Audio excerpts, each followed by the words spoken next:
programa Juris Talks de hoje tem a proposta de trazer um diálogo entre duas áreas que, pelo menos para as crianças, não deveriam andar separadas.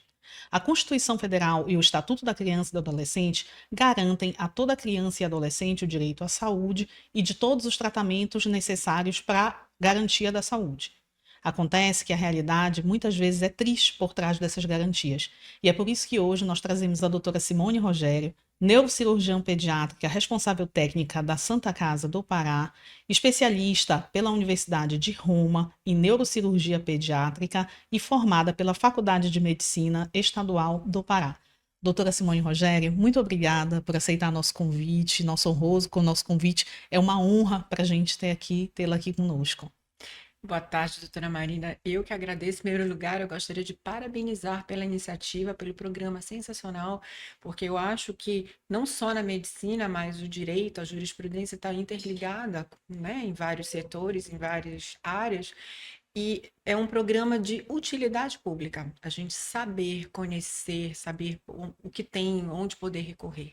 Então, parabéns pelo programa, e eu é que agradeço, é uma grande honra pelo convite e a oportunidade de estar no programa. Vai ser um grande prazer. Doutora, é uma honra imensa, especialmente porque a senhora é uma referência aqui no nosso estado do Pará em neurocirurgia pediátrica e é uma área que envolve muitas emoções, envolve família, envolve o direito das crianças, e envolve toda uma sensibilização social em torno da Exato. especialidade. E aí eu gostaria de fazer uma pergunta inaugural. Como que você chegou até a neurocirurgia pediátrica e por quê? De onde veio a inspiração e por que essa especialidade dentro da neurocirurgia? Marina, tudo começou assim, eu sempre tive um exemplo em casa, meu pai é neurocirurgião, então desde pequeno eu sempre convivi com a neurociência, sempre me chamou a atenção, sempre gostei da ideia de ser médica, e quando eu fiz medicina, a minha ideia era fazer neurologia, clínica, aí gostava de criança, é aquela fase que você brinca com boneca, você vai fazer neuropediatria, mas durante a faculdade, fazendo a área cirúrgica, eu me encantei por cirurgia. Mas eu falei, não, eu gosto muito da neuro, eu não quero separar, vou fazer neurocirurgia. E aí eu lembro na época que meu pai, desesperado, não, hoje eu entendo que foi cuidado, porque é uma especialidade pesada, ele não queria que eu fizesse, tentou ver se eu se convencia, vá fazer uma coisa mais leve, que você não precisa ter tanta urgência, mas eu gostava e insisti. E quando eu fiz a residência, porque nós temos que fazer residência em neurocirurgia geral, você faz 5 anos de neurocirurgia geral. Dentro da neurocirurgia geral, eu gostei muito das patologias pediátricas. Então, quando a gente fala em malformações, infelizmente em tumores, que são muito frequentes em criança, mas em virtude da técnica, das vias de acesso. Então, sempre foi uma subespecialidade que me interessou. Então, eu acho que eu consegui casar tudo. A neuro, que eu sempre gostei, a cirurgia, as crianças, e hoje eu me encontro completamente realizada. Eu não me imagino fazendo outra especialidade. Olha, e você sabe que essa paixão pelo que faz, a gente sente, né? A energia do profissional que ama o que faz. E isso é um presente para a sociedade de ter uma profissional tão qualificada e que ama o que faz. E para você, como Obrigada. mulher, também é Sim, muito bom, porque eu acho que a gente passa muito tempo no trabalho e realizando o trabalho. E é por isso verdade. é muito importante você ser realizado e achar o seguinte, que você dá o melhor de si, consegue dar o melhor de si e se realiza com isso. Aí eu fiquei na dúvida em relação à preocupação do seu pai, porque ele tem essa profissão, ele sabe quais são as dificuldades, e você acha que pelo fato de ser uma filha mulher dentro de uma área da medicina, que a gente sabe que dentro da medicina é uma área especializada e muito Sim, elitizada também, né? Um núcleo pequeno. pequeno. Eu já ouvi médicos falando, mas o núcleo dos neurocirurgiões é um núcleo São os alienígena, deuses, são né? os deuses da medicina. Eu acho que toda profissão tem um pouco Tem. isso, né? A gente sabe quais são as especialidades que são É. destaque ou que são elitizadas. Como que é ser mulher dentro disso? E como que você se sentiu como profissional, sendo mãe, sendo esposa, sendo filha e sendo mulher dentro de uma área que tradicionalmente é uma área Masculina, né? masculinizada? Ainda é, né, Marina? Tá bem melhor, imagina, esse ano eu farei 35 anos de formada. Ninguém sabe como. bem Como é que pode? disfarçada, né? Disfarça que é uma beleza. Obrigada. E aí eu lembro, você imagina, quando eu comecei a minha residência, então você tinha esse maior preconceito. Eu lembro que eu tinha um chefe paraibano que ele falou: não quero mulher na residência. E quando eu acabei a minha residência, ele me pediu desculpas por aquele preconceito inicial, me convidou para ficar como assistente na equipe e hoje somos muito amigos. Eu fiquei durante um tempo em São Paulo como assistente na equipe. Então, assim, ainda é uma especialidade muito masculina, mas cada vez mais as mulheres estão invadindo e ganhando seu espaço muito bem. E é muito interessante a gente tocar nesse assunto, até porque eu vejo muitas acadêmicas, muitas residentes falando, doutora, mas dá para fazer neurocirurgia e a gente tem uma vida normal? Sim, a gente tem uma vida normal. Dá para você ser filha, mãe, mulher, namorar, viajar, ir para o salão, ir para a academia. Eu não digo nem por uma questão estética, mas pela própria profissão. Saúde, E por inclusive. posturas que a gente fica muito tempo em cirurgia, então, assim, é necessário. Então, hoje eu consigo treinar todo dia, você consegue ter uma vida social, né? Nem sempre dá tempo de fazer a manicure para vir para a entrevista, mas está tudo bem. Eu arranjei um jeito, mas eu sei como é que é. Mas está tudo bem, então é possível. Lógico que isso é um processo, né? Então eu fui organizando a minha vida, me adaptando. Inicialmente é muita dedicação, por exemplo, a residência da neurocirurgia é pesada. É pesada, sim. A especialidade é pesada ainda. Você faz um sobreaviso quando eu tenho uma urgência que eu tenho que operar no dia, eu não posso marcar. Obviamente, existem exceções, mas quando eu falo em urgência neurocirúrgica, o paciente tem que ser atendido agora. Então, assim, então é uma especialidade que exige um pouco mais, mas a gente vai adaptando, né? E o tempo vai passando. Isso não me impediu de ser mãe. Levei um pouco mais de tempo, eu decidi ter a Júlia, que hoje está com 20 anos, fazendo medicina, mas eu tive a Júlia aos 37 anos. No momento que eu decidi ser mãe, parei de trabalhar durante um ano, vivi essa maternidade que criou um vínculo afetivo muito bom, né? Sempre. Então, assim, não impediu. Então, eu digo para as mulheres, assim, e a gente não tem que competir, né? Eu acho que todos temos capacidade, então não existe. Mas isso vem mudando. Eu fico muito feliz porque eu vejo cada vez mais. Eu tive várias residentes, tenho um ex-residente que hoje trabalha comigo, é sócia. Então, as coisas vão progredindo, as mulheres estão cada vez e executam. A gente não precisa mostrar, provar que a gente é melhor. Você tem capacidade, você dá para operar. Aliás, mulher é muito mais cautelosa às vezes, né? Tem a mão Posso mais imaginar a mão delicada. mais. E quando a gente fala na pediátrica, a gente tem um lado maternal, né? De Isso. acolher as mães, que muitas vezes, assim, a empatia é fundamental nesse todo Dentro esse do processo, tratamento. dentro desse tratamento. É uma questão interessante, doutora, porque quando a gente fala nessa parte maternal e na urgência, como foi que você adaptou isso no início da carreira? Porque hoje você já conseguiu sedimentar como que você separa a vida pessoal dessa urgência, mas eu acredito que logo no início, de repente, pode ter causado um impacto, um susto dessa urgência sempre da neurocirurgia. Como foi essa adaptação inicial, assim, da Simone nos primeiros anos de neurocirurgia pediátrica? Houve um impacto ou a própria residência já trouxe essa ideia? Você já sabia? Perfeito. Ou experiência ao ver o pai sempre Sim. na urgência, já saber o que esperava? Sim, você acabou respondendo. A própria residência nos ensina isso. Então, a gente vai naquele impacto mesmo da aprendizagem da residência e vai no automático, Marina. Realmente, eu não posso dizer assim, tive dificuldade. Fluiu, simplesmente fluiu. Eu acho que depende muito de personalidade, né? Eu sempre gostei disso. Eu gosto de urgência, eu gosto de resolver, dar soluções. Faz parte muito da personalidade. Eu vejo, por exemplo, como é a personalidade da Júlia. Eu falo, meu amor, você não quer fazer algo? Não, mãe, eu gosto de cirurgia. Não sei se farei neurocirurgia, mas eu gosto de coisa, urgência, de poder ajudar. Você se sente mais útil, Isso é entendeu? importante, é importante. Então, eu percebo que você se inspirou no seu pai e a Júlia necessariamente está se inspirando na mãe. Ó, excelente inspiração. Então, querendo ou não, o filho ele vive aquela profissão do pai antes mesmo, de repente, de ter certeza que quer fazer medicina. Exato. Você acha que isso é fundamental para formar um bom médico, um médico de excelência? Ou não? Isso não seria necessariamente um diferencial? Porque eu acho que isso pode ajudar, pelo menos, o médico a ter uma ideia do que espera, não ter nenhuma surpresa e ter aquele sentimento de inspiração mesmo do Sim. pai. Como que você acha que isso fez uma diferença para você e está fazendo hoje para a Eu Júlia? acho que não é o fundamental, né, o essencial, mas ajuda, porque a hora que você está dentro de casa, que você vive todo aquele processo, porque o que a gente tem que entender é que a medicina ainda é um sacerdócio. Você não pode pensar em fazer medicina como um negócio. Qual é a especialidade em que eu vou ter melhores honorários? Não é assim que funciona, né? A gente Perfeito. está lidando com vida, com sofrimento. Então, assim, esse processo, você vivendo em casa, eu vivi vendo como meu pai fazia, como é que era a relação com os pacientes.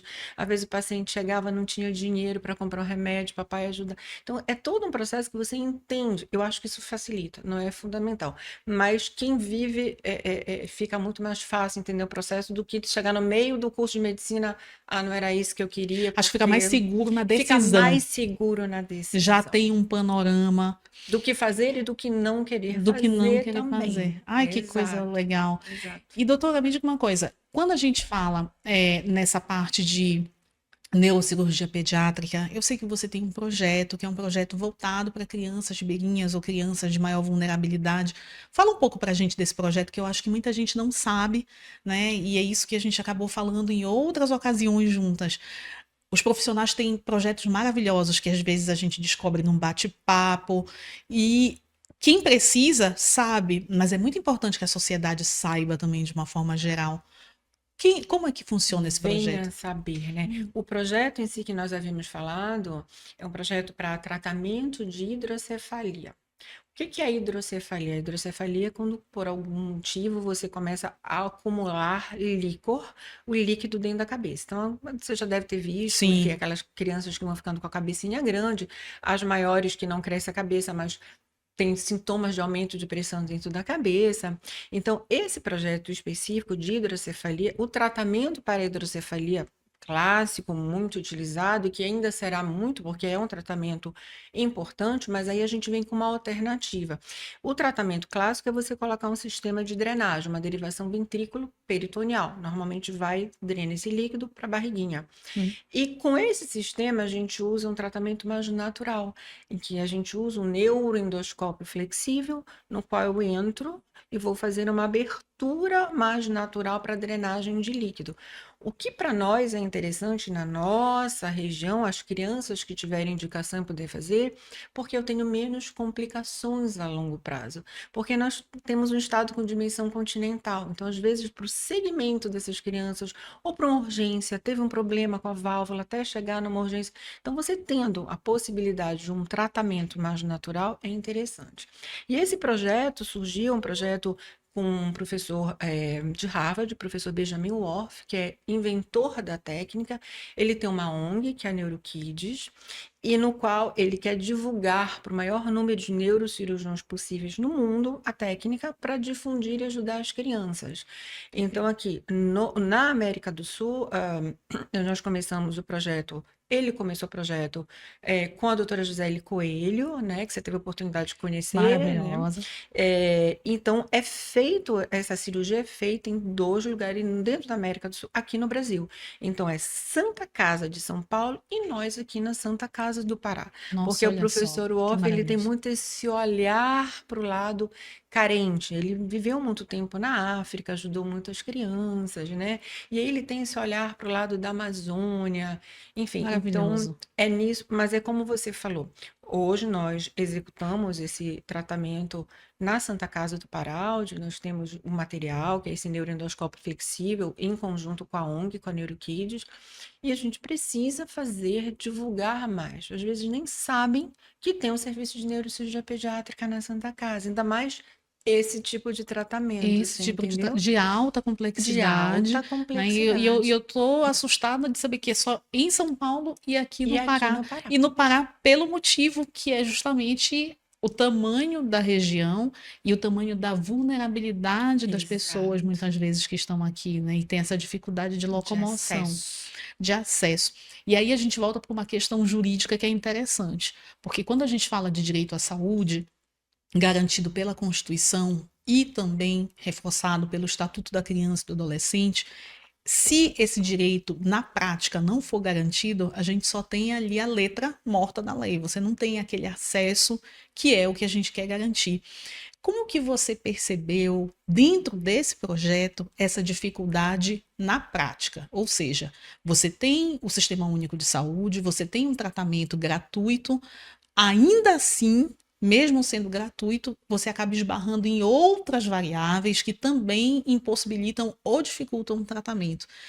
A questão social, a questão da informação dos pais, a questão muitas vezes da própria locomoção. Será que você teria como enumerar essas dificuldades vividas dentro desse projeto com o Dr. Worf?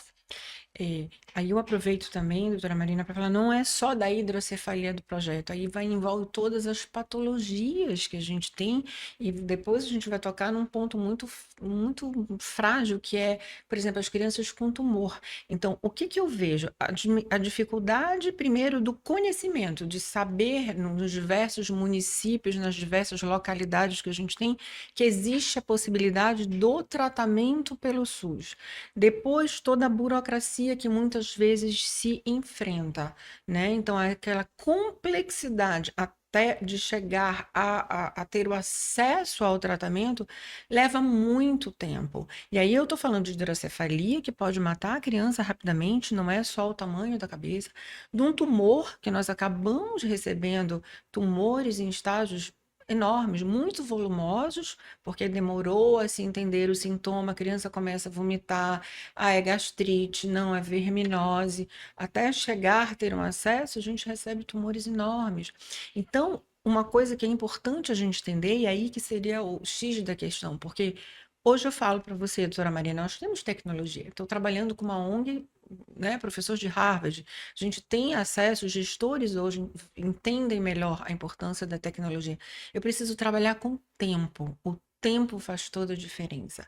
O tempo é fundamental na medicina, na neurocirurgia. Você imagina na neurocirurgia pediátrica, onde eu estou trabalhando com o sistema mais nobre que tem.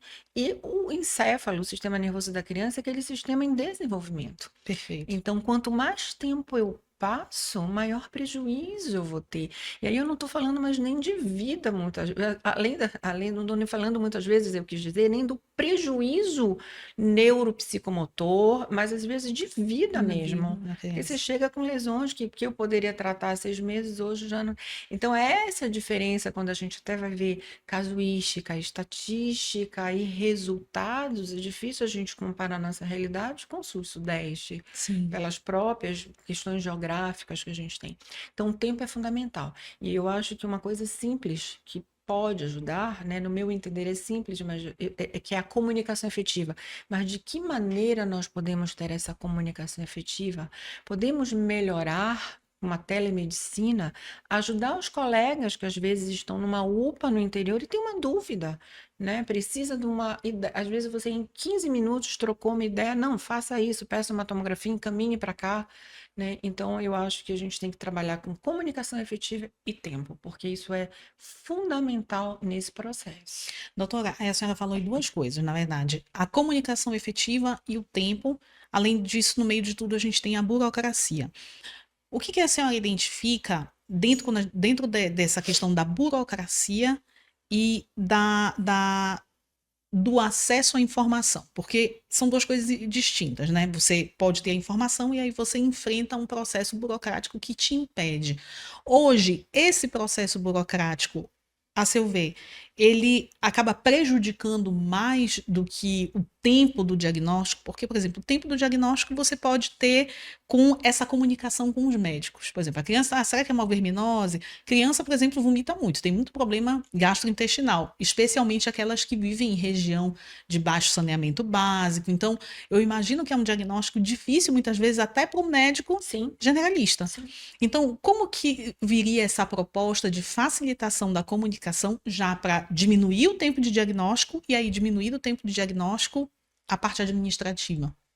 Eu acho que a parte administrativa, a partir do momento que você sabe da comunicação, ela existe a burocracia, mas eu acho que ela é complicada por eu não saber o fluxo correto das coisas. Perfeito. Entendeu? Então, a hora que eu sei do fluxo correto, eu fiz um diagnóstico, aonde eu tenho que fazer a minha guia, a minha PAC. Essa PAC eu vou encaminhar para onde para ser feito quanto antes, a realizar a tomografia. Ou eu tenho que fazer uma guia de internação que vai para a central de regulação.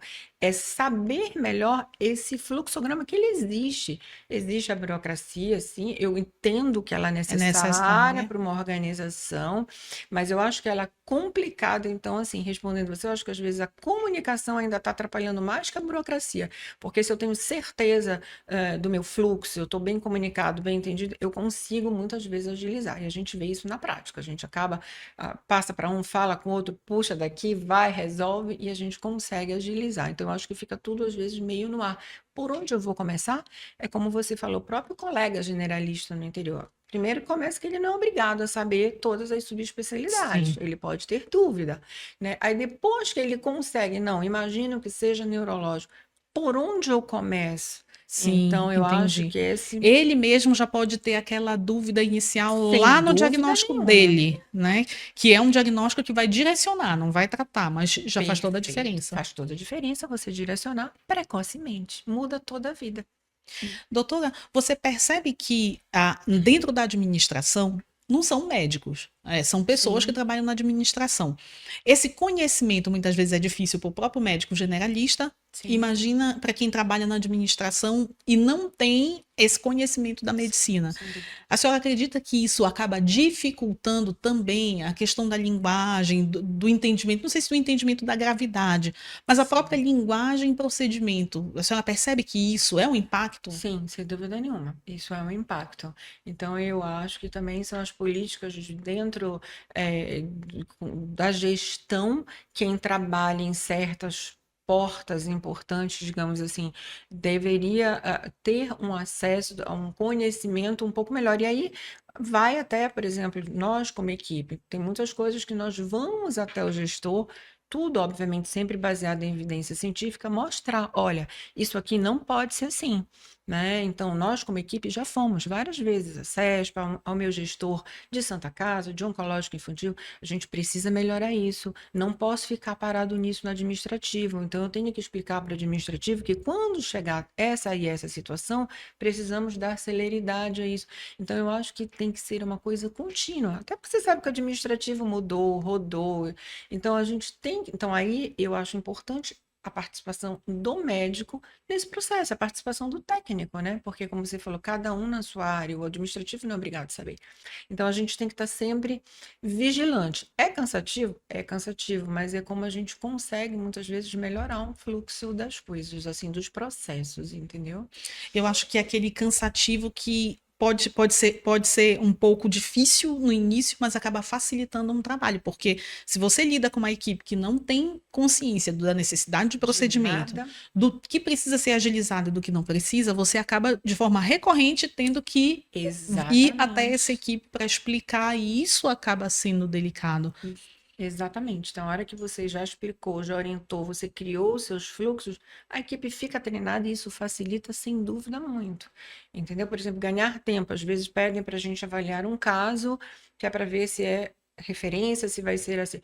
Já se sabe que tem que ter a anamnese, tem que ter os exames, tem que ter as imagens de tomografia, mas isso foi criado esse processo, porque lá atrás, não, chegou a primeira anamnese. Preciso do exame, mais 3 dias para mandar o exame. Isso eu estou perdendo tempo. Então, hoje em dia, da repetição, eu não posso dar uma resposta, eu não posso avaliar sem estar tudo completo. Automaticamente, meu administrativo já sabe, doutora, tem um caso que vai aparecer na tela, estamos pedindo que ainda não veio imagem. Então, isso eu estou dando um exemplo para você simples, mas que eu acho que se, né, pode magnificar por todo o processo. Ou seja, precisa realmente de uma integração da Precisa. comunicação, e aquele gestor que trabalha diretamente com essa área, ele precisa invariavelmente ter Um um mínimo mínimo de de conhecimento. conhecimento daquela urgência. Doutora, uma parte importante também que quando a gente fala de criança, a gente fala de família. Porque o Uhum. adulto, a gente pode, tem lógico o envolvimento da família, Sim, dos apoiadores, mas a criança mais ainda. Porque você tem questões que estão ligadas muitas vezes à autorização dos pais dentro daquele tratamento, e explicar para os pais como funciona o sim. tratamento, exatamente qual é o diagnóstico. Como é que a senhora lida hoje com a família das crianças que têm um diagnóstico de alta complexidade, que precisa se submeter a uma cirurgia e que principalmente vai precisar, a partir de então, de um acompanhamento especializado que às vezes o pai não tem o conhecimento suficiente para acompanhar. Como é que vocês lidam com essa questão? Exatamente. Bem, procuramos, doutora Marina, ser o mais técnicos possíveis, né? Até porque você tem que ter um acesso à linguagem, ao entendimento. Então, a gente sempre procura ver, eu mesmo vejo, se não entendeu, é porque eu não consegui dar a mensagem adequada. Então, a gente procura ser o mais técnico, mais que chegue à linguagem, que possa entender, não perdendo, obviamente, a empatia, porque, como você falou, aquele é um paciente para gente que a gente vai tratar da melhor maneira possível. Mas muitas vezes é o único filho, é o amor de uma família, de um pai, de uma mãe, de um avô. Então tem todo esse aspecto, né? Então é a hora, e a gente vê, eu costumo dizer e mostrar para os meus residentes, hoje nós temos muita tecnologia, nós temos, estamos falando de IA, né? Mas tem uma coisa que eu acho que nunca vai sair de moda, nunca vai se perder, e eu acho que é o que vai fazer o diferencial. É o acolhimento, é a empatia, é a humanização do processo. Muitas vezes o paciente só precisa ser ouvido, e é importante também, além disso, para o nosso raciocínio clínico, né? Eu Perfeito. tenho tecnologia, eu preciso de uma ressonância para fazer meu planejamento cirúrgico, para eu saber melhor a minha via de acesso, mas eu preciso conversar com a família para saber quanto tempo começou isso, quais são os sintomas. A anamnese é importante. Então, aí vem a coisa que eu sou repetitiva, é a comunicação também efetiva com a família. Se você senta, conversa, tem dúvidas, uma coisa que a gente faz muito, e aí vem o hospital público, o SUS, que eu tenho uma equipe multidisciplinar formada. Então, você costuma sentar com a família, eu tenho o serviço social, a psicologia, a pediatria, a oncologia, muitas vezes, a neurocirurgia, em que você senta com a família e tira todas as dúvidas. Eu acho que os problemas acontecem quando elas vêm das incertezas. As incertezas têm quando você não se comunica, quando você não entende o que está acontecendo. Então, é uma coisa que a gente procura muito. E a gente vê que a gente resolve realmente muito a maioria dos problemas com acolhimento, com uma boa conversa, e a família se sente acolhida e entende tudo que vai passar. Porque são processos muito prolongados, né? Se eu falo em oncologia, eu tenho tratamento para vários meses, multidisciplinar, que você não está resolvido só naquele momento na cirurgia, tem um acompanhamento a longo prazo. Então, isso tudo tem que ficar muito bem alinhado e entendido. Então, a gente procura abordar dessa maneira e tem funcionado bem. Eu acho que isso é um diferencial. Doutora, eu acabei de pensar num ponto que é muito importante, que eu digo que muitas vezes é a falta de conhecimento social a respeito do funcionamento do SUS. Sim, Porque, às vezes, o SUS, quando a pessoa diz, meu Deus, eu vou precisar do SUS, a pessoa se assusta. Mas alguns tratamentos, eu acredito que até os de maior complexidade, muitas vezes eles são melhor ancorados no SUS. O que a senhora diz sobre isso? A senhora hoje trabalha com o SUS, tem um trabalho de excelência, que envolve muita tecnologia. Como é essa lida no SUS e qual a sua experiência hoje no Sistema Único de Saúde? eu posso dizer para você que hoje 90% do nosso trabalho é SUS, né? E que a experiência tem sido muito boa, né? Ao longo desses anos, a gente vem melhorando. Então, assim, quando eu penso, tem muito preconceito mesmo. Falar, eu vou para o SUS, mas o tratamento flui, o SUS funciona muito bem, né? Então, para neurocirurgia, e eu vou falar especificamente da neurocirurgia pediátrica, hoje nós conseguimos, eu tenho acesso à tecnologia que eu preciso. Então, tem cirurgias que eu preciso de um neuronavegador, que vai me ajudar a navegar, direcionar a lesão exatamente. Eu tenho. Eu preciso de um aspirador ultrassônico. Eu tenho. Eu preciso de um microscópio de ponta. Também temos. Preciso do neuroendoscópio. Então, isso nós conseguimos ir mostrando ao longo do tempo a necessidade ao gestor, baseado em evidência científica, e fomos melhorando. Então, hoje flui muito bem. Além disso, temos equipe multidisciplinar. Ninguém trabalha sozinho, né? Então, assim, principalmente você fala em neurocirurgia, eu preciso ter uma equipe muito bem alinhada. Então, no SUS, eu consigo mais facilmente fazer isso. Então, se hoje eu tenho um caso, amanhã eu preciso fazer uma reunião. Eu consigo reunir todo o multidisciplinar, o que é mais difícil muitas vezes no privado, né? Então, às vezes, até para fazer um exame, marca daqui a 15 dias no privado, uma semana. Eu tive acesso ao hospital, você consegue gerenciar, fazer mais rápido uma ressonância, uma tomografia. Então, na neurocirurgia pediátrica, eu diria que assim, a minha experiência com o SUS tem sido muito boa, Marina, muito boa, realmente. Doutora, e quando a gente fala de cirurgia de alta complexidade, que é o caso da neurocirurgia, especialmente da neurocirurgia pediátrica, o SUS, ele teria então mais estrutura que o setor privado, porque, por exemplo, quando a gente vê na área jurídica, um pedido de liminar de uma medicação, por exemplo, oncológica, que são medicações que são muito caras, às vezes o paciente precisa de uma medicação que ele toma uma vez por dia e uma pílula custa 50 mil reais. Isso daí realmente nos parece muito difícil dentro do setor privado. Nesse aspecto, por ser uma área de alta complexidade, a senhora acredita que isso também facilita, ou então traz uma robustez maior para o SUS do que seria para o setor privado?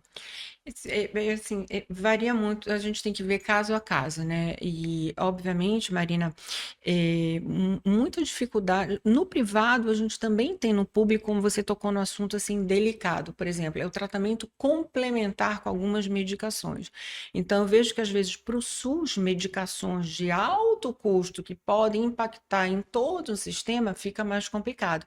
Eu imagino que o jurídico deva receber centenas de liminares, etc. Tem que Exato. ser avaliado cada caso, né? Caso a caso, porque tem que ser visto evidências científicas. Então, assim, eu tenho muita medicação, principalmente na oncologia, medicação, mas que você não tem evidência científica. Então, como é que o juiz, que precisa de um parecer técnico, vai liberar para o SUS? É difícil. Ah, no privado, então você consegue? Às vezes, assim, é difícil para o convênio também, mas se a família tiver uma condição, que eu vou lá e então, assim, são setores ainda muito delicados em certas especialidades. Por exemplo, na neurocirurgia pediátrica, oncologia é um deles, que você tem medicações, tem que ver biologia molecular, tem muita coisa mudando e acontecendo, mas que ainda precisa muito de evidência científica. Então, eu entendo que para o SUS, então, assim, eu não diria que é uma limitação do SUS, eu acho que são processos gradativos que vão ainda devagar evoluindo em virtude de tudo isso, né? Você tem que avaliar todos os processos. Eu não posso privilegiar uma medicação e deixar descoberto tantas outras coisas. Então, eu vejo isso. Então, eu não vejo como uma limitação absoluta e não é relativa a nós, a Amazônia, né? Isso aí Sim, é geral. geral, né? Então, eu acho que a gente está num patamar similar. Não me sinto assim diferente estando aqui na Amazônia, né? A nossa dificuldade realmente, quando eu vejo, são os pacientes que vêm de longe, a dificuldade deles mesmo. Toda vez que eu vejo um paciente, eu sempre pergunto: você vem da onde? Quantas horas de viagem? Às vezes são 4, 5 dias de barco, né? Nossa, é Inimaginável, né? inimaginável. Mas eu vejo mais nesse sentido. Mas quanto ao resto, eu acho que a gente está bem posicionado, falando, repito, falando da minha experiência com a neurocirurgia pediátrica. E quando a senhora fala desse projeto, doutor Wolf, que existe em São Paulo e em Belém, eu acredito que realmente dentro da neurocirurgia nós estamos muito bem amparados, né, pela tecnologia, pelos Sim. especialistas. Agora, quando a gente fala da neurocirurgia oncológica, eu acredito que para o direito tem alguma coisa de específica, porque as medicações elas são muito custosas e existe algo no direito que a gente chama do binômio necessidade e possibilidade. E muitas vezes existem discussões jurídicas aprofundadas em relação a isso. Por quê? Porque o juiz ele tem um conhecimento da lei, do procedimento legal, mas ele não tem a técnica que o médico tem. Então ele precisa, obviamente, basear a decisão em um laudo médico. E essa questão das medicações, muitas vezes, eu acredito que traz uma sensação para a família, acho que, né, de desespero, porque, por exemplo, a família ela tem uma medicação X que vem dos Estados Unidos e uma medicação X que é brasileira. Só que a medicação X dos Estados Unidos é dita como melhor, só que é 5 vezes mais cara do que a já cara medicação brasileira. E aí o juiz ele se vê na situação de decidir pela medicação brasileira por conta do custo. Mas aí tem a questão da maior eficiência. Será que a brasileira é mais ou menos? E eu já vi decisões em que o juiz disse: olha, a medicação americana ainda está em estudo. E a medicação brasileira tem uma eficácia comprovada e tem um custo menor. Considerando o binômio necessidade e possibilidade do Estado, opinamos por autorizar a utilização da medicação brasileira. E às vezes a família recebe isso com desespero, porque quer o melhor para o paciente, para a família. Como que os médicos lidam com isso? Primeiro com a família, porque é um ponto psicológico, mas às vezes com o judiciário, porque aí você já tem um diálogo técnico. Como que esses laudos são feitos e como que vocês fazem essas perícias? Normalmente o laudo feito pelo médico assistente, né? Mas obviamente sempre tem um outro médico técnico que vai ter que avaliar. Por exemplo, fiz um laudo, vai ter que ter um outro médico técnico para avaliar o meu laudo, né? Neutro, completamente neutro, e muito importante, baseado em evidência científica. Não tem saída. Então tem que ser uma análise técnica, puramente técnica. Exatamente isso que você falou. Às vezes eu tenho a brasileira, que já está sendo usada, que pode ser que não tenha super eficácia que a americana, mas com certeza eu já tenho os resultados do que aquela que ainda está sendo utilizada, ainda sob fase experimental, que é difícil. Então, é tudo baseado realmente tecnicamente falando. Agora, eu acho que é importante, a hora que eu vou oferecer isso para o meu paciente, eu acho que é um direito do paciente, da família, saber o que que eu tenho de disponível para tratamento. E a gente sempre procura falar, olha, eu tenho essa possibilidade, eu tenho X, Y e Z. Vamos tentar, vamos, nem sempre é possível isso, porque não é oferecido, vai ter que ir para o judicial. Se não for, eu acho que é interessante passar para a família que é uma possibilidade que seria interessante, mas que não é uma sentença de morte se for negado pelo judiciário, E entendeu? eu acho que isso psicologicamente é muito Ajuda, importante. né? Que Então, às vezes a assim, família não não tem conhecimento. entende. Ela acha, ai meu Deus, meu parente não vai ter essa medicação americana, então é uma Pronto. sentença de morte. E não, ok, não podemos explicar, e aí vamos, de qualquer maneira, tentar mostrar que você está sempre junto tentando. É isso que faz a diferença, porque a gente entende que é difícil para o juiz, é difícil para o outro colega médico que tem que avaliar, por exemplo, o meu laudo e falar, não, ok, entendo o que a doutora Simone disse, mas não temos evidência suficiente para uma liberação, porque existem medicações de alto custo, né, altíssimo custo, que são fora da realidade, mas assim, se eu tenho certeza, ok, porque lembrando também que eu tenho efeitos colaterais, né, de tudo. Então a gente sempre tem que você tá pesando o risco, benefício, e aí entra realmente uma parte técnica científica.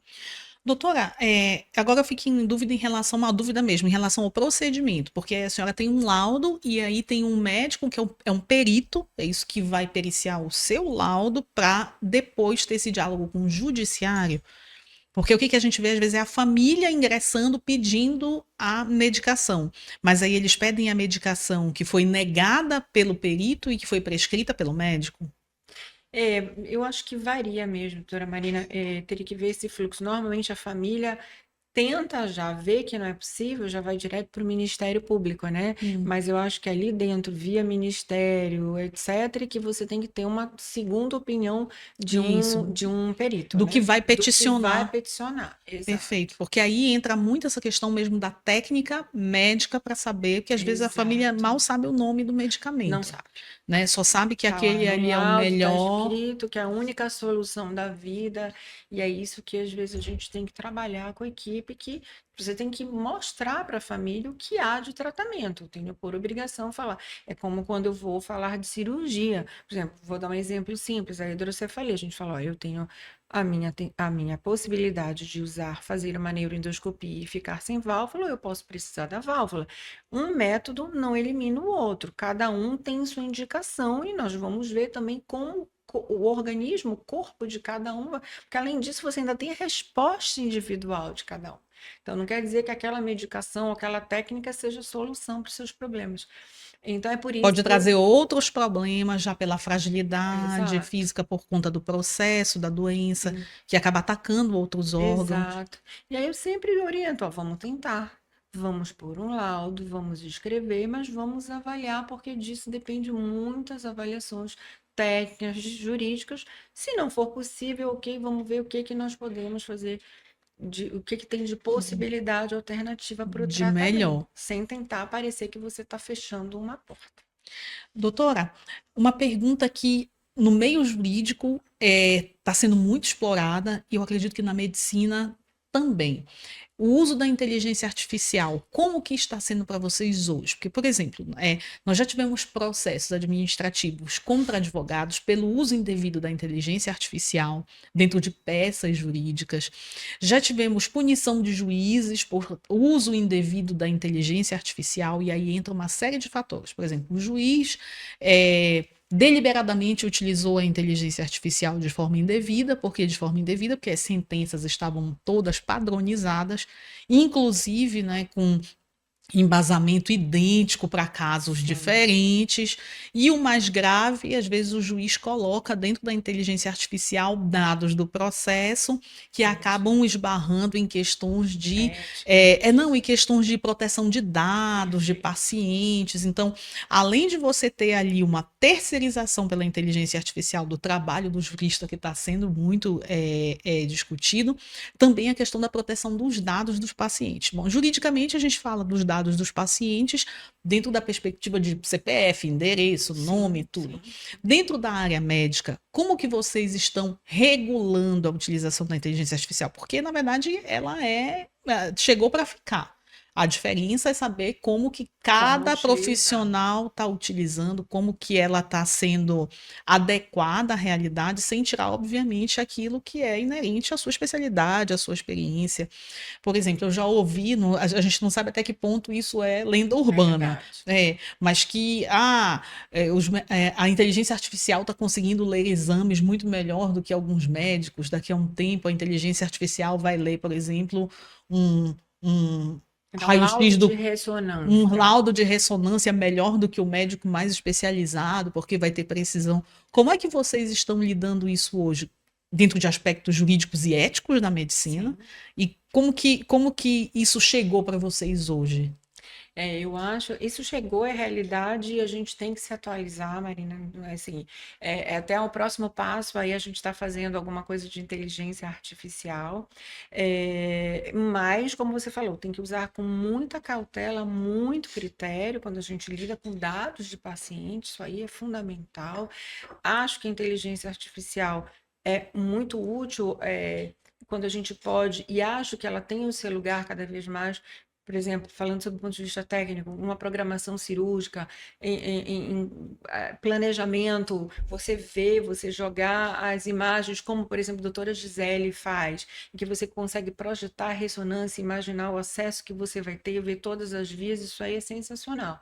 Mas ainda substituir totalmente, a dificuldade que eu vejo, o que tem sido muito interessante hoje, às vezes, é o paciente que já chega, né? Porque ele coloca todos os Ele dados, já chega com o laudo ele já dele. chega com laudo, o diagnóstico e as possibilidades terapêuticas. É por isso que eu falo que é importante a gente conversar, porque a gente fala, olha, você pode fazer X e... Ah, doutora, eu li isso mesmo, estava esperando a senhora me falar isso. Se eu não tivesse falado inteligência... Ele já ia Então, duvidar da capacidade técnica. né? Mas assim, eu acho que ainda leva um tempo. A gente tem que usar com cuidado. Eu acho que talvez na área do direito, né, porque vocês trabalham com muito processo, tudo seja mais imediato, vendo essas dificuldades.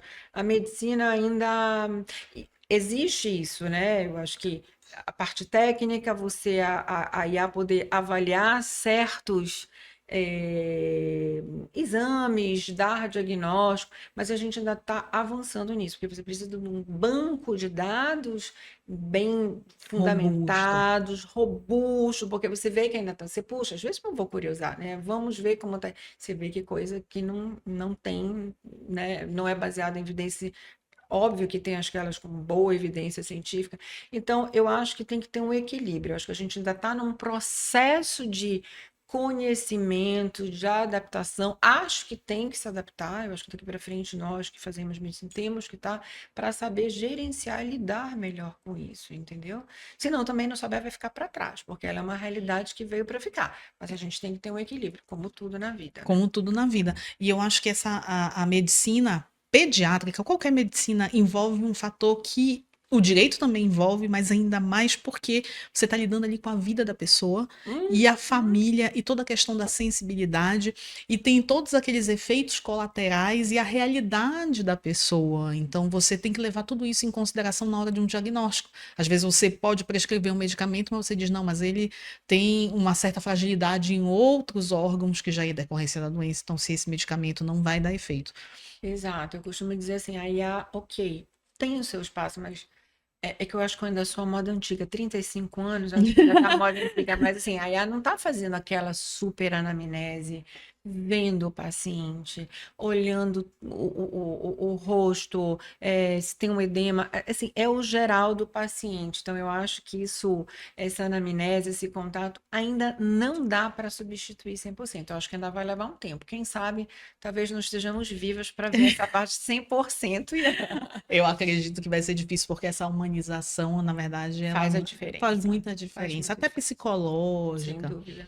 Doutora, quando a gente fala da neurocirurgia pediátrica, existe um fator que é essencial, que é a tecnologia.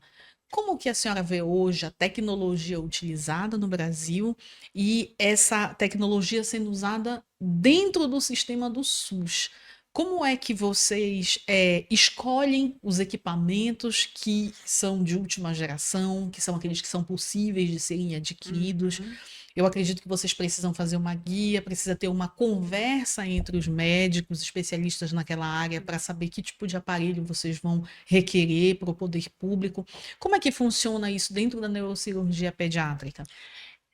Hoje eu digo, Marina, que assim, em relação ao mundo, o Brasil, quando a gente fala em neurocirurgia, eu falando da neurocirurgia geral, nós estamos no mesmo nível, tá? Não vai ser uma super diferença com a Europa, com os Estados Unidos. Nós temos tecnologia, você vai para São Paulo, você tem todo o acesso, sul, sudeste. E quando eu venho para nossa região, e aí eu vou falar da minha experiência no estado, eu tenho hoje acesso à alta tecnologia, sim, ok. Muito, como eu falei para você, uma navegação, se eu preciso, uma neuronavegação, um aspirador ultrassônico, um neuroendoscópio. Lógico que nós temos diretrizes, eu acho protocolo assim, uma coisa muito rígida, mas as diretrizes eu sei que naquele tumor X eu preciso, é uma boa prática médica baseada em evidência científica, que aquilo eu preciso usar o navegador, a monitorização neurofisiológica, que é feita pelo neurologista no intraoperatório, eu preciso do aspirador ultrassônico. Então, assim, você tria o que você vai usar, porque a gente entende também que a gente tem as limitações do SUS, mas você triando, tendo os seus protocolos, as diretrizes, mostrando ao seu gestor, nós temos conseguido trabalhar com tranquilidade dentro com essa tecnologia também, tendo acesso a essa tecnologia. Tanto no público quanto no privado. Então, assim, não vou dizer para você, tem uma super diferença, não, em relação à tecnologia. Doutora, com essa experiência vasta, eu perguntei logo no início como é que era, e você falou sobre a convivência com o pai, sobre a certeza de que já gostava de cirurgia, e sempre a gente falou dessa parte da segurança, né? Não, eu sempre soube que eu queria isso, eu acabei juntando várias áreas que eu queria. E dentro dessa certeza, que foi muito bem sucedida durante todo esse tempo, ajudou muita gente. Eu acho que uma das coisas que faz muita diferença na profissão é, eu pelo menos penso, quando eu me aposentar, eu vou perguntar quantas pessoas eu ajudei, que diferença o meu trabalho fez. Eu acho que essa preocupação, com certeza, quem faz medicina não precisa ter, porque você já sabe que você já nasce para servir. a gente fala sobre essa essa dedicação à medicina realmente que é o servir o outro. Acho que a gente precisa enxergar dessa maneira quem faz medicina e principalmente quem faz a medicina de urgência, aquela que você precisa dispor Sim. do tempo, que você sabe que você tem que estar à disposição de um paciente que vai precisar da sua ação, e aí não só da sua ação, da sua decisão. Houve algum medo que você lembra durante a sua atuação de uma decisão que precisava ser tomada, que você falou, nossa, eu tô aqui agora, a minha decisão vai fazer a diferença. E com o conhecimento que eu tenho, obviamente, eu vou aplicar o melhor, mas eu preciso de um feeling maior, eu preciso de Deus, eu preciso de alguma orientação para ter essa decisão. Esse medo já surgiu? Como foi que essa experiência impactou na médica que você é hoje, com a segurança que você tem hoje? Marina, eu acho que esse medo, sim, a resposta é sim, esse medo já surgiu com a nossa preocupação de fazer o melhor pelo paciente. Eu sempre imagino, se fosse um parente meu, o que que eu queria de melhor? E aí vem o que eu também aprendi em casa, que é a humildade é o último degrau da sabedoria. Então, assim, eu tô com medo porque eu tô na dúvida, né? Então, o que que eu vou fazer? Eu discuto o caso. Então, eu não tenho a menor dificuldade, nunca tive, nem por ser mulher, achar que eu discutir com um colega homem ou com um professor de fora, ouvir uma outra opinião, está me diminuindo como profissional, né? Então, obviamente que eu estou numa urgência.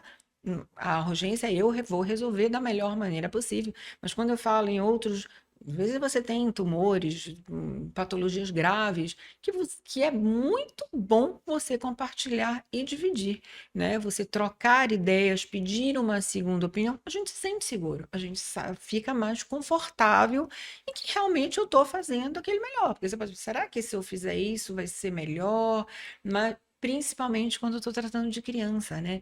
Aquele momento, aquela minha conduta daquele minuto pode determinar o resto da vida daquela criança, ou para o bem ou para o mal. Então a gente tem que ter isso. E eu acho que nesses momentos que todos os médicos, eu acho que a gente que trabalha, eu espero que tenham, isso mostra que você tem uma Chegou numa humildade, numa maturidade profissional maturidade, que porque tem isso também, né? Você é. acha que não, eu vou. Não, então você chegou na maturidade, eu acho que o segredo é esse. Você compartilhar, você está trabalhando junto, e eu acho que pensando no quê? No resultado melhor para o meu paciente. E aprendendo sempre, porque eu acho que Aprendendo é uma sempre. ótima A gente oportunidade. só para de aprender, na minha opinião, quando a gente morre. Morreu, acabou. Até então, a gente está aprendendo. Então, sim, mas aí a gente tentou discutir e deu certo. Entendi. Então, doutora, você trouxe uma coisa interessante. Quando a gente fala em humildade, em maturidade profissional, a gente fala nessa troca com outros profissionais, que é o momento que você aprende, que você Sim, divide. Vocês, então, têm um grupo de médicos especialistas onde vocês discutem, que a senhora sim, se sente, por exemplo, livre para ligar, para telefonar. Vou ligar para o doutor Worf, vou ligar para a doutora Gisele, para saber sim, se eles já tiveram um caso parecido, o que que eles me orientam, como é? sim. Tô me sentindo em Grey's Anatomy agora. Sim. Como é que funciona? Hoje eu trabalho com mais dois, tem vários colegas neurocirurgiões que nós trabalhamos mais próximo. São meus sócios, doutor Alexandre Maués e doutor Mauro Brito, que a gente acaba trabalhando no dia a dia com as crianças, juntamente com as colegas da oncologia. Então, temos, por exemplo, reuniões semanais, toda terça, 8 da manhã, em que se discute o caso multidisciplinar, é a neurocirurgia, a oncologia, o radioterapeuta, a pediatra, esse caso, o que que vamos fazer, qual é o planejamento terapêutico, isso é fundamental. Perfeito. Foco na neurocirurgia, discutimos entre nós, cansamos, olha, estou com um caso assim, vou fazer isso, você concorda? Sugere alguma coisa diferente? Não, é isso. Passou a complexidade, a gente vai para colegas de fora. O professor Wolff é uma pessoa extremamente acessível. A nossa própria Sociedade Brasileira de Neurocirurgia Pediátrica, nós temos colegas no Brasil inteiro maravilhosos, com grande experiência. Temos Maravilhoso. um grupo, né? E, obviamente, protegendo as leis, né? A gente fazendo Segurança de atenção à dados, segurança de não? dados, se discute os casos com neutralidade, ou a gente pega o telefone, ó, eu acho que esse caso é mais complexo, talvez seja interessante a gente fazer um TFD, mandar para um centro onde o colega tem uma maior experiência. sempre visando o quê? O melhor para o paciente. É isso que tem que ser. Então, não tem essa dificuldade, a gente tem feito isso com uma troca com muita tranquilidade. Doutora, e eu lembrei de um ponto interessante. A senhora fala que você pode ligar para os colegas, falar pelos grupos, discutir, e existia também o projeto da holoportação. Esse Sim, projeto seria interessantíssimo nesse momento de troca. Fale um pouco desse projeto que assim, perfeito. me encantou muito e eu acho que as autoridades precisariam saber desse Saber. projeto, facilitaria muito, inclusive para colegas que estão no interior, que têm menos acesso, de repente, a instrumentos Sim, médicos, né, de sim. diagnóstico. Como que a senhora vê esse projeto hoje ajudando? É uma excelente lembrança, e aí eu vou até deixar a sugestão para você de fazer alguma coisa até virtual, porque seria interessante pela distância fazer já o virtual com a doutora Gisele, que Seria é maravilhoso. a idealizadora do projeto, foi ela que fez a primeira holoportação intercontinental. Então, Maravilhoso. hoje, você sabe, ela mora e atua na Flórida, tá? Na Mayo Clinic, nesses projetos, mas exatamente falando de inteligência artificial futuro, isso é uma coisa muito interessante. O holoportar, você tá com um colega que tem a ideia é essa, dificuldade de acesso no interior, e você consegue, por exemplo, o professor Worf em Harvard, ele vê e ele, com óculos, ele se sente dentro Do do ambiente. ambiente e vice-versa, e orienta uma cirurgia ou discute um caso. Então, isso é um futuro já, não tão futuro, já acontece, né? A doutora Gisele já vem fazendo. Então, que precisa ser melhor divulgado. Quem já ouviu falar, quem fala muito em holoportação, né? Então, você tem as realidades virtuais, a virtual aumentada,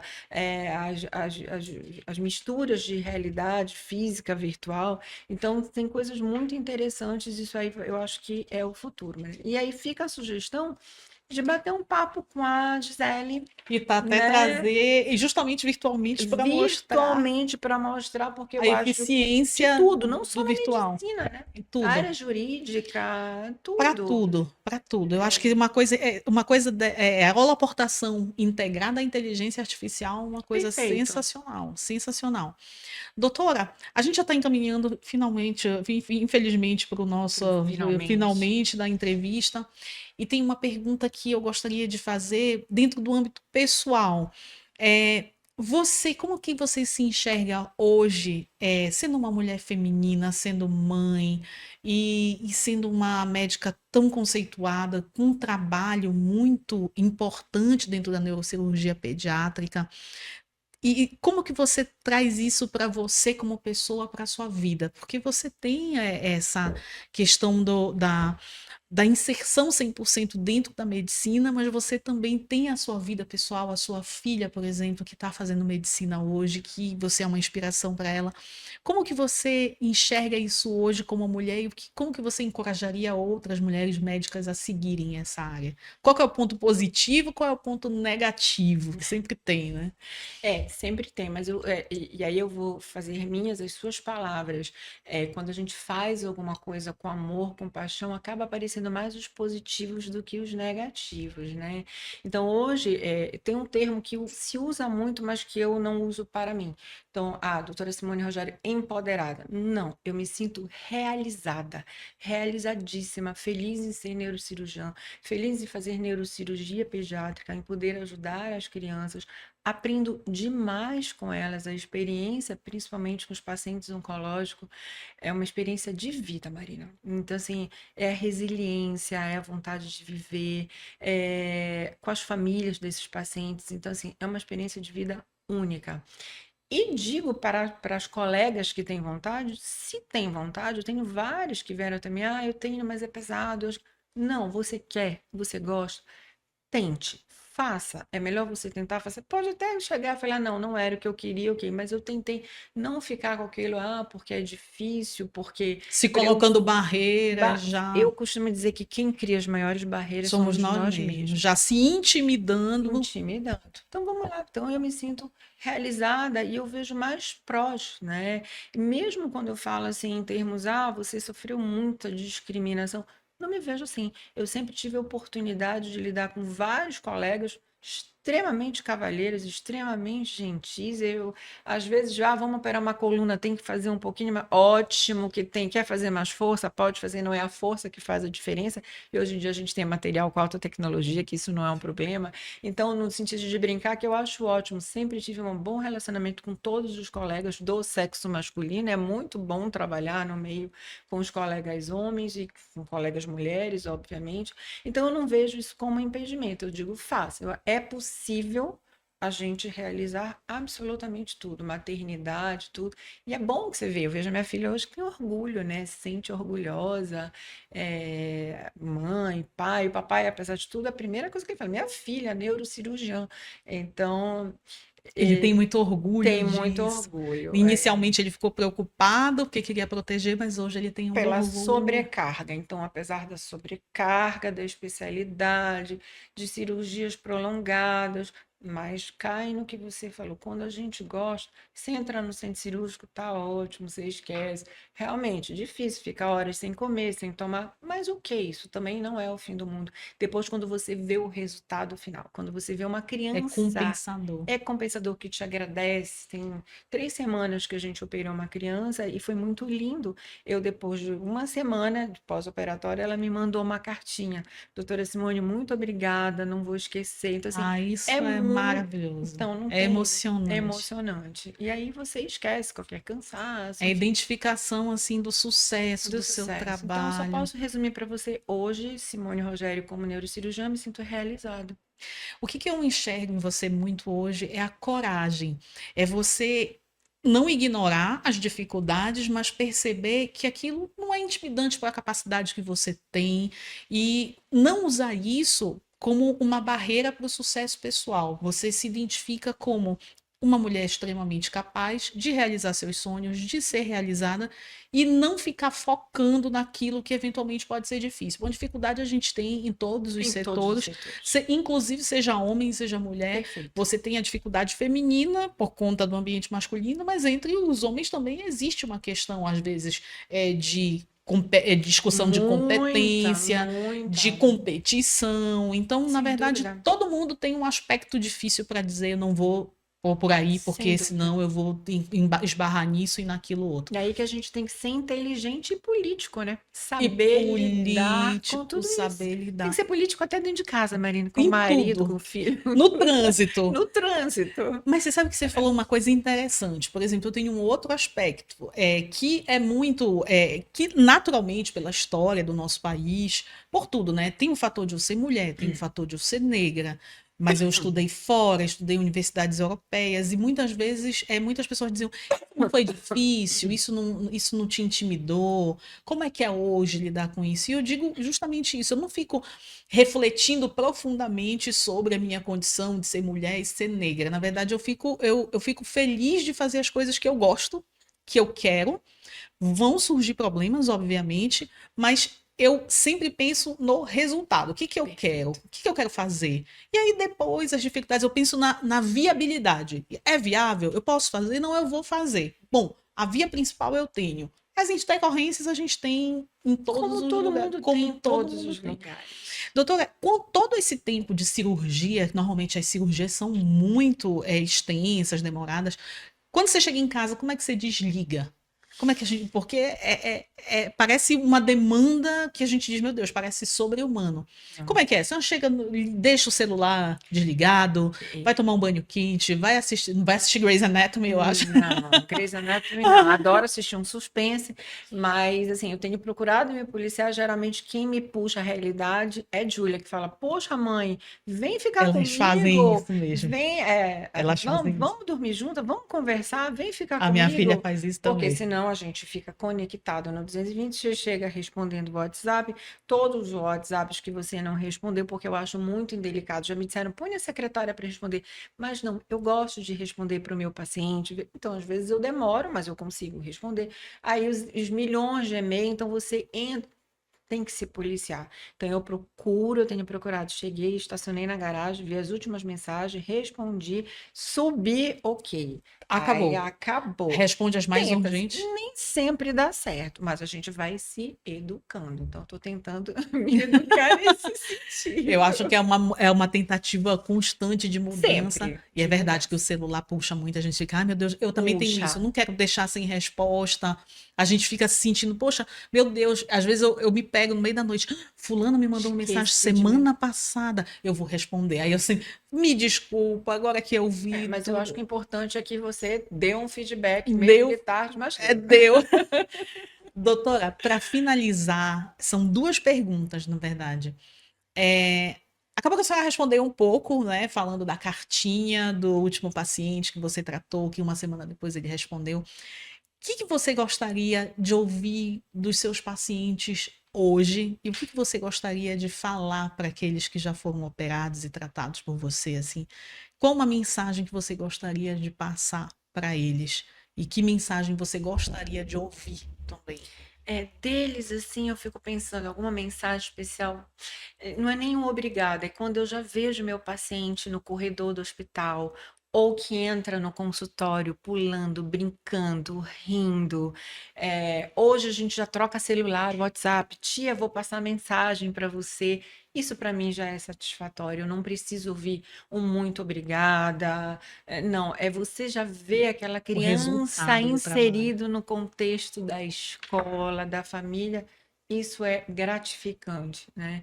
E é o que eu costumo sempre estar com alguns que já estão mais adolescentes, a gente está incentivando sempre o não desista, não se sinta excluído, né? Porque você às vezes tem aquele que tem uma necessidade especial, que é um cadeirante, que você tem que trabalhar um pouco mais isso, né? Então é sempre a mensagem Da que, ok, autoestima, da estamos inserção. juntos nisso, não desista, é isso mesmo, vamos estar sempre melhor, você já venceu chegar até aqui, trabalhar a autoestima. Então é essa mensagem que eu sempre procuro passar para acolhê-los melhor, entendeu? Perfeito.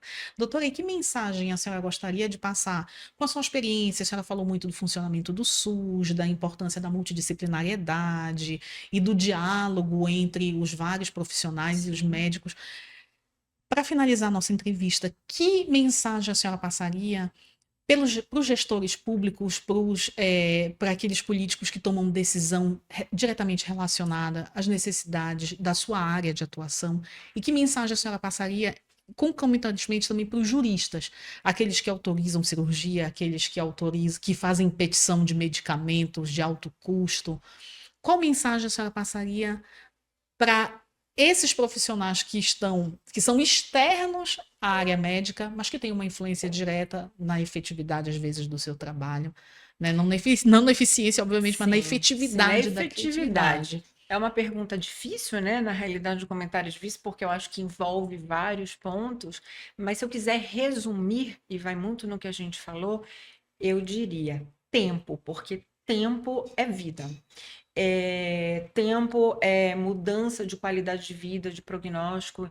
Então, de que maneira a gente pode melhorar isso? Né? Então, nos processos é como você estava falando, o administrativo. O que que eu posso fazer políticas administrativas para diminuir tempo do acesso do paciente? E aí eu vou defender a minha criança, o paciente criança, porque sistema nervoso extremamente nobre em desenvolvimento e aí o tempo realmente vale ouro. Então, de que maneira nós podemos encurtar isso? Fazer saber, então eu acho que os políticos, e às vezes eu vejo mesmo, eu não sei se você muita demagogia, doutora Mariana, mas às vezes em campanhas que você possa estar levando isso para o interior, para escolas, né? Então, a palavra-chave eu diria tempo. Vamos fazer um programa, um planejamento, um plano de ação no qual as escolas, os educadores entendam do que se trata, quais os primeiros sinais,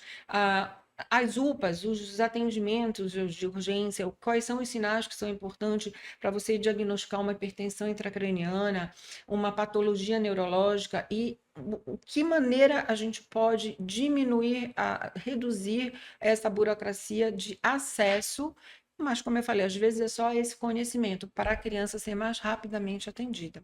Então, é tempo, e aí a minha ideia, mas eu acredito que com um plano de ação, gestão política, tenho até soluções muito melhores do que eu possa estar sugerindo agora.